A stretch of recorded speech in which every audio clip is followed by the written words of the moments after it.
Salut à tous, petite vidéo rapide pour vous présenter un setup que je viens de repérer sur EuroNZD. Donc EuroNZD, qu'est-ce qu'il est en train de nous faire? Il nous prépare un sell, et un très beau sell. Donc là on parle de 500, 600, 700 pips. Qu'est-ce qu'il a fait? Donc il nous a fait une impulsion vers le bas, il a commencé sa correction tranquillement, et là je m'attends à ce qu'il fasse la prochaine impulsion. Maintenant, est-ce qu'il va se retourner maintenant? J'en sais rien. Est-ce que je dois rentrer dans le trade tout de suite? Ça, surtout pas. Ce que je dois faire, c'est attendre un signal de retournement en petite time frame. Donc un signal de retournement, c'est quoi? C'est si je le vois chuter vers le bas, faire sa correction vers le haut en petit time frame, là je rentre. Maintenant, est-ce qu'il va se retourner là? Je pense pas. Je pense que voilà, une fois qu'il a cassé ce haut là, il devrait se retourner dans cette zone là. Si c'est pas le cas, c'est pas grave. Je vais surveiller à chaque fois qu'il monte un retournement. Je vais faire un sell stop, un sell limite, pardon, ici. Donc, comme ça, s'il touche mon sell limite, il chute et je suis dedans. Par contre, il va falloir faire attention à son stop loss parce que c'est possible qu'il monte, qu'il casse ce dernier plus haut pour ensuite chuter. Par contre, s'il fait ça, le take profit change. Pourquoi il change? Parce que là, ça veut dire qu'il a fait un running flat. Un running flat, le C, donc A, B, C, le C n'est pas censé casser le dernier plus bas, censé s'arrêter dans cette zone. Par contre, s'il se retourne avant de casser le dernier plus haut, c'est-à-dire que s'il se retourne dans cette zone-là, à ce moment-là, il y a de très grandes chances qu'il descende jusqu'à là ou même casser le dernier plus bas.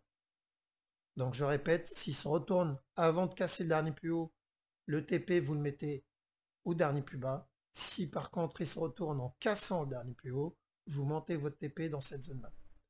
Parce que ça, quand il casse vers le haut, c'est un running flat. Si je dois vous montrer un exemple d'un running flat, par exemple, voilà. Là, ça c'est un running flat. Donc il a fait sa descente ici, il est monté, il a chuté ici pour faire sa correction et il a cassé le dernier plus bas.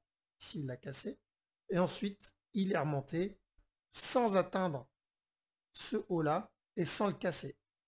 Et ça, c'est un running flat pour ensuite continuer à chuter.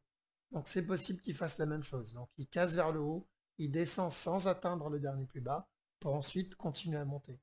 Parce que tout ce mouvement-là, donc ce sell-là que je veux prendre, c'est juste un mouvement de correction pour cette impulsion. D'accord? Donc ça se peut, il corrige ici pour ensuite monter. C'est possible. Après, il peut très bien faire une correction un peu plus profonde. C'est possible. On ne sait pas cette correction combien de temps elle va durer. Et sincèrement, on s'en fout. Tout ce qu'on veut, c'est prendre ces 600, ces 700 pips vers le bas. Moi, ça me suffit. Et ensuite, je verrai une autre pattern pour un buy ou pour un sell. Voilà. Donc c'est pour ça qu'il faut bien faire gaffe à la cassure ici. Donc c'est ce qu'on appelle un bull trap. Donc les gens qui utilisent par exemple les supports et les résistances, quand ils vont voir que le prix il a cassé vers le haut, eux ce qu'ils vont faire, c'est qu'ils vont attendre un petit pullback ici pour buy et ils vont mettre leur stop loss là. Sauf que le problème c'est qu'il peut chuter, les sortir pour ensuite monter et là ils sont dégoûtés. C'est pour ça que une cassure d'un plus haut, ça ne veut pas dire systématiquement un retournement ou autre. D'accord? Il faut savoir lire la structure. C'est la structure qui fait que le marché va continuer ou pas. D'accord?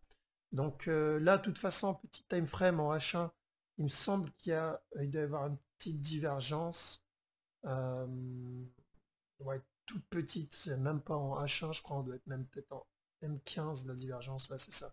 La divergence, ça se fait en M15, donc sur ce push-là, ici, mais elle est très petite. Donc, du coup, vu que c'est du M15, personnellement, je m'en fous. Mais voilà. Donc, à surveiller, le sell ici, à vraiment pas louper parce que ça va être un très très beau sell. Voilà. Sur ce, je vous laisse. Je vais aller repérer d'autres setups. Et si j'en trouve, je ferai une nouvelle vidéo. Vous inquiétez pas. Allez, bonne journée.